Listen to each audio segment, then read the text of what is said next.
también está educando en cada escuela con lucha consciente. Se une y se organiza el pueblo docente.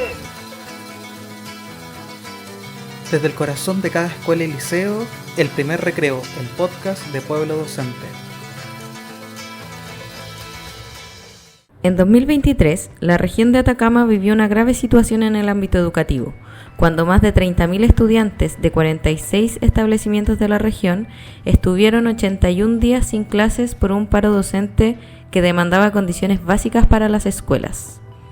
A raíz de aquello, y en línea con su función de monitorear y dar seguimiento a los compromisos del Estado en materia de niñez y adolescencia, la Defensoría de la Niñez decidió efectuar una misión de observación en enero pasado para verificar las condiciones de los establecimientos de Atacama y el estado de avance de los compromisos del gobierno en esta materia. Entre el 8 y 10 de enero de 2024, un equipo interdisciplinario de la Defensoría de la Niñez de la sede Coquimbo y de sede central, encabezados por el defensor de la niñez, Anuar Quesille Vera, visitó la zona para conocer las problemáticas en el ámbito educativo que allí se han presentado, realizando diversas acciones. La prensa nacional ha cubierto la noticia o ha cubierto el contenido de este informe con los siguientes titulares: Mega Noticias, vulneraciones permanentes de sus derechos, el lapidario informe de la Defensoría de la Niñez sobre el SLEP de Atacama. La tercera, vulneración permanente de sus derechos, el delicado informe de la Defensoría de la Niñez ante la crisis educacional en Atacama. Radio ADN, Defensoría de la Niñez entrega duro informe por crisis educacional en Atacama. Hola a todos, a todas. Este es el primer recreo del podcast de Pueblo Docente. Recién les leía este informe la profe Nico, por acá el profesor Roberto.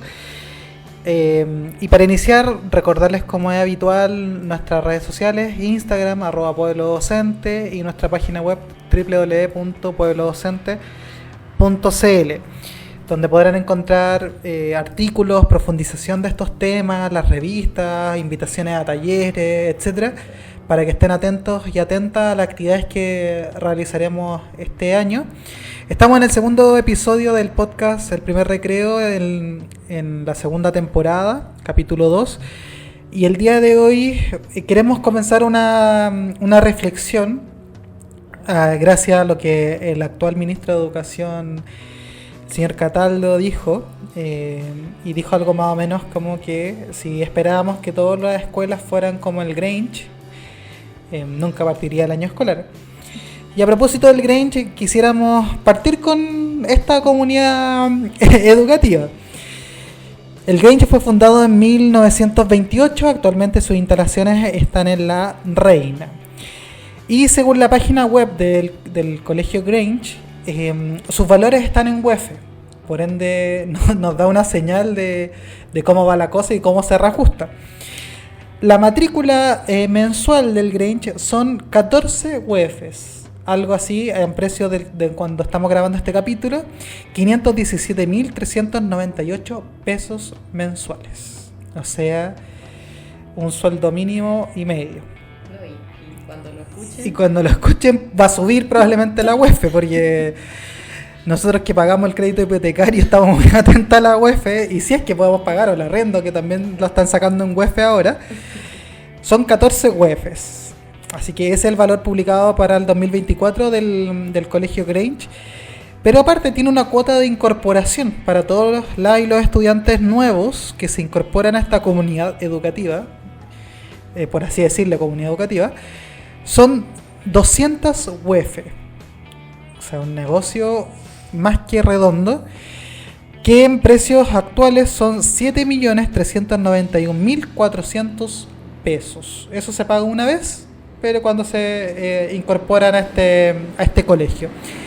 Y aparte, hay un cobro de 5 UEFs por el ítem admisión, que es algo así como 184.785 pesos, como para los gastos del papeleo, las fotocopias, me imagino que las cosas notariales, etcétera. ¿Por qué es famoso el Grange y por qué es tan desafortunada? Y algo que hacíamos la crítica a los ministros del gobierno anterior que tenían declaraciones muy desafortunadas. ¿Por qué vemos esta desconexión del ministerio y que es casi una burla? Bueno, partir que este colegio es famoso porque por muchos años, 10 años, estuvo dentro del top 5 de los colegios con mejor resultados de pruebas de admisión universitaria. El año 2014, el prestigioso diario The Guardian lo señaló como el mejor colegio de Latinoamérica, y ahí sería interesante como meternos a ver como cuáles eran los criterios, pero así lo tituló. Este colegio tiene 92.000 metros cuadrados de superficie, de aquellos 92.000, 30.000 son construidos, y un dato que me llamó la atención porque generalmente en las escuelas existe la sala de computación. Acá la proporción de computadores por estudiantes 1 es a 1. O sea, cada estudiante que está matriculado en esta escuela tiene computador. Entonces, bueno, claramente el ministro Cataldo entenderá que la educación pública o aspira y cree que nunca podremos llegar a estos niveles, por lo cual hay una desigualdad estructural. Y decirle esto a los colegas de Atacama, que como que poco menos quieren tener el Grange como escuela, nos parece como pueblo docente una falta absoluta de realidad y de un descriterio absurdo, más en un contexto de huelga de hambre donde se están pidiendo cosas muy básicas, por lo cual nos parece insólito que el ministro poco menos que se burle, pareciendo quizá de un gobierno anterior, que diga estas desafortunadas frases,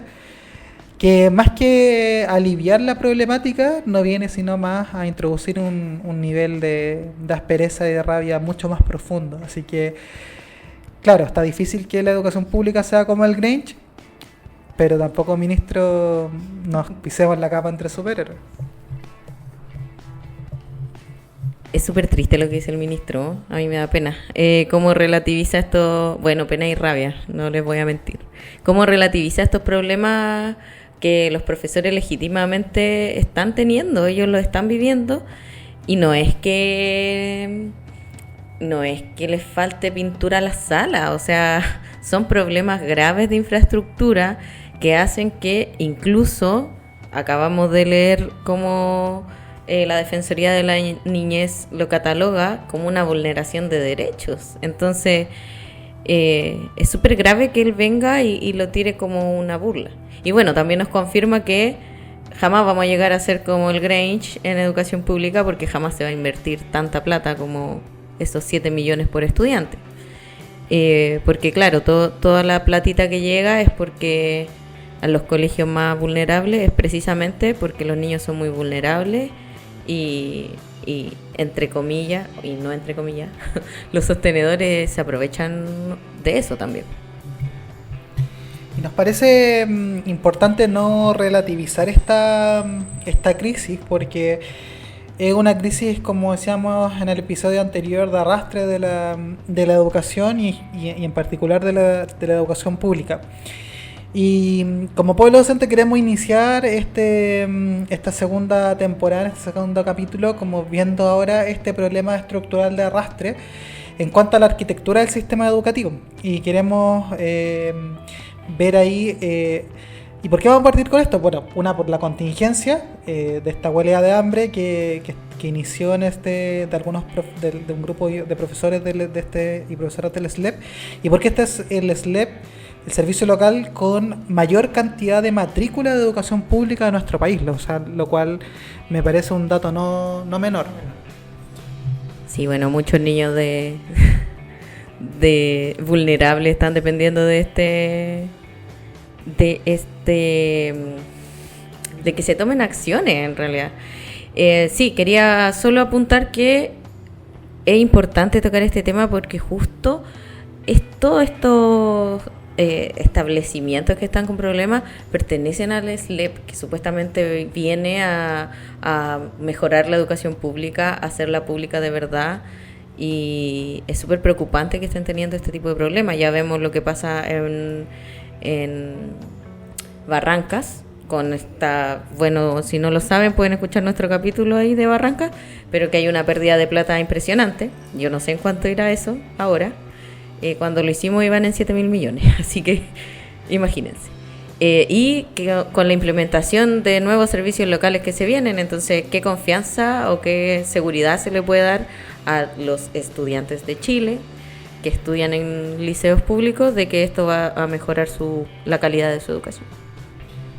Y en ese sentido, si yo les dijera crisis de la infraestructura, si les dijera crisis por rezago pedagógico, uno podría decir, bueno, básicamente de cualquier escuela y cualquier comunidad educativa, pero estas son las principales demandas que tienen las profesoras y profesores del SLEP de Atacama. Nos parece que son situaciones que son muy, muy reales y concretas que se viven en la cotidianidad de la escuela. Entonces esta crisis, aparte de la pandemia, también viene muy fuerte por los aluviones que hubo en este territorio y que agravó la infraestructura de los colegios. ¿Y cuáles son los dos puntos como centrales en cuanto a la demanda de infraestructura? Primero, en los baños de la y los estudiantes, tema muy sensible y básico, porque están las denuncias de que de partida no están las condiciones para poder sanitarias de los baños, son súper precarias, y por otra parte no hay agua potable. Entonces imagínense tener a los niños y niñas toda una jornada sin agua potable en el baño y que aún así se hagan las clases. O sea, una condición de indignidad. Y como decía la Defensoría de la Niñez, que es un organismo del Estado, o sea, es el mismo Estado fiscalizando al Estado. Entonces no es que venga una organización externa o el colegio de profesores y profesoras que diga que las condiciones son de vulneración de derechos, sino que es el mismo Estado que se reconoce como esta vulneración a los derechos de estos niños y niñas adolescentes, y que por más que no haya agua potable muchas veces en las escuelas, se siguen haciendo las clases, y sobre todo en condiciones climáticas donde es necesario tener algo tan básico como poder tomar agua. Y en segundo lugar, los comedores, o sea, donde se alimentan los niños y niñas, que no están las raciones, no están las condiciones de infraestructura, etcétera. Entonces queremos hacer un pequeño recordatorio de la cronología de este conflicto, y ahí cualquier cosita la profe Nico también me va a ir ayudando a intervenir. Lo primero es señalar que este paro que sigue en el momento que estamos grabando y que sigue muy activa la movilización, inicia el año 2023, en marzo. Hubo un principio de acuerdo entre el Colegio de Profesores y la autoridad a nivel local, tanto del SLEP como de la Seremi de Educación. Estos acuerdos fueron totalmente incumplidos en las mesas de trabajo, por lo cual llevó a que el Colegio de Profesores y Profesoras llamara a un nuevo paro el año 2023, que fue este paro largo que duró entre agosto y noviembre. Exactamente, o sea, duró montones de días, y que ahí ya las autoridades locales nos fueron, por así decirlo, interlocutores válidos, y tuvieron que ir a las autoridades centrales, al ministro Cataldo, a nivel de Mineduc. Entonces hubo un principio de acuerdo. Esto logró que se bajara el paro y que los niños y niñas pudieran terminar su año escolar, obviamente en términos formales, porque después de estos paros tan largos y que afectó a la matrícula más alta, recordemos, de educación pública de nuestro país, fue finalmente como cerrar el año administrativamente, pero los aprendizajes, digamos, se mantienen ahí. Y no es un problema que porque haya habido pocas clases durante el año, es que no pueden haber clases con esas condiciones de enseñanza, que ni siquiera son condiciones de enseñanza, son como todo lo contrario a condiciones de enseñanza, que es como algo básico, como que los niños tengan un lugar para alimentarse y un lugar donde ir al baño. O sea, como no se está pidiendo que sea el Grange ministro, se está pidiendo que tengamos lo básico. De hecho, lo que indica el marco para la buena enseñanza, un ambiente propicio para el aprendizaje. Si un niño no tiene cómo ir al baño, no tiene cómo comer, ¿cómo va a aprender? Exactamente. Entonces, según informaciones que hemos tenido de colegas de Atacama, hubo 35 reuniones entre el Ministerio de Educación y las comunidades educativas del SLEP Atacama. 35 reuniones durante enero y febrero. O sea, en promedio una reunión cada 2 días. Y después de todas esas reuniones, llegó marzo. Se supone que se habían comprometido un cierto porcentaje de avance. No se cumplió. Nuevamente promesa incumplida. Y comenzamos el año 2024, el año escolar, con una huelga de hambre, cuyos dos principales focos de demanda fueron un plan de infraestructura, claro, no el Grange, no tener 30.000 metros cuadrados construidos, no un computador por niño, sino como baños y comedores para los estudiantes, nada más, así como y ni siquiera se está pidiendo que a los profesores nos paguen en UEF, o sea, como se está pidiendo algo básico. Y en segundo lugar, un plan integral del rezago pedagógico de los aprendizajes de la y los estudiantes, y un plan de convivencia escolar que se conecta con esta crisis que veíamos en el capítulo anterior y que estábamos abordando en la temporada, con lo cual podemos señalar que lo que se vivió y lo que se vive en Barrancas, que Pueblo Docente ahí ha estado apoyando a las organizaciones también a poder denunciar esta situación y generar conciencia frente a las problemáticas que traen los servicios locales, y por eso nos hacemos la pregunta como Pueblo Docente, o sea, ¿qué tan nueva es la nueva educación pública? Si finalmente era lo que luchamos en la calle, en las marchas, o finalmente es una respuesta a, bueno, no querían la desmunicipalización, aquí viene algo peor, porque por último en la municipalización, con todas las críticas, y es que hay muchas críticas y que le podemos hacer, de vez en cuando hay alcaldes que algo más se preocuparán, depende de la voluntad, o sea, es como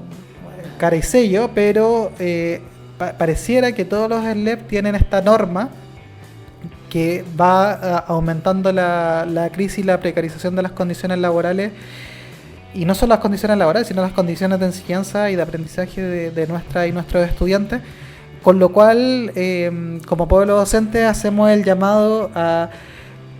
Es que, como decís tú, o sea, da risa y pena lo que dice el ministro, pero es a que las autoridades, o sea, tomen un mínimo de conciencia del lugar en el que están, no se tomen el tema con la liviandad con la que se lo están tomando, y que tienen que hacerse cargo de esta, porque es su rol como Estado. Y si la misma Defensoría está generando este informe, o sea, ¿en qué cabeza cae que mientras hay un informe tan lapidario contra este servicio local que es parte del Estado, se acuse a los profesores y profesoras del SLEP de Atacama de que básicamente se están poniendo como exquisitos de que quieren tener infraestructura como el Grange? Nadie pide eso, o sea, no se está haciendo una huelga de hambre por eso, o sea, se entiende que las cosas nunca son textuales y que hay metáforas de fondo, pero que el ministro se entienda que es el ministro de Educación, no está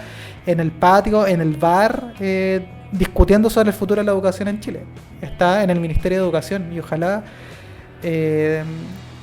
tome conciencia real para que genere un plan de acción frente a esta situación, porque por más organización que haya de los profes, son temas tan estructurales y de recursos económicos que se necesitan, que tiene que haber una inyección muy, muy importante para poder sacar esta crisis al SLEP de Atacama, y que veamos también que los demás SLEP están en esas mismas condiciones o van avanzando a esas mismas condiciones. Sí. Para ir cerrando, igual es interesante lo que plantea el ministro, porque yo creo que nos da varias señales. Por un lado, que no va a haber nunca tanta inversión en educación, porque jamás vamos a ser como el Grange, ya lo dejo claro. Pero también que no se toman en serio el cargo en el que están, y que desde el ministerio está la idea de que somos los profesores los responsables de todo el sistema educativo. Entonces, según el ministro, ahora los niños no están teniendo clases porque los profesores no quieren hacer clases porque quieren tener el Grange. Entonces, igual está súper interesante eso ahí, como para saber qué pasa ahí en las cabezas de las autoridades. Yo creo que el llamado es lo de siempre, colegas. Cuando sepamos de estas situaciones que no corresponden, denunciarlas, ponernos de acuerdo entre los profesores, organizarnos y no dejarlo pasar, porque así se va formando una bola de nieve que ya nos está explotando en la cara, en el cuerpo, en todos lados y está mal. Le doy el pase al profe Roberto para que cierre este capítulo. Muchas gracias, colegas, y esperamos que este capítulo sirva para ir reflexionando y proyectando y siendo una voz crítica dentro de nuestro gremio. Así que estén atentos y atentas a las redes sociales, a las distintas actividades que vamos a ir levantando como pueblo docente y a esta nueva temporada hecha con mucho cariño y voz crítica para toda la comunidad docente y toda la comunidad en general preocupada por los temas educativos. Que tengan una buena semana y esto fue el primer recreo.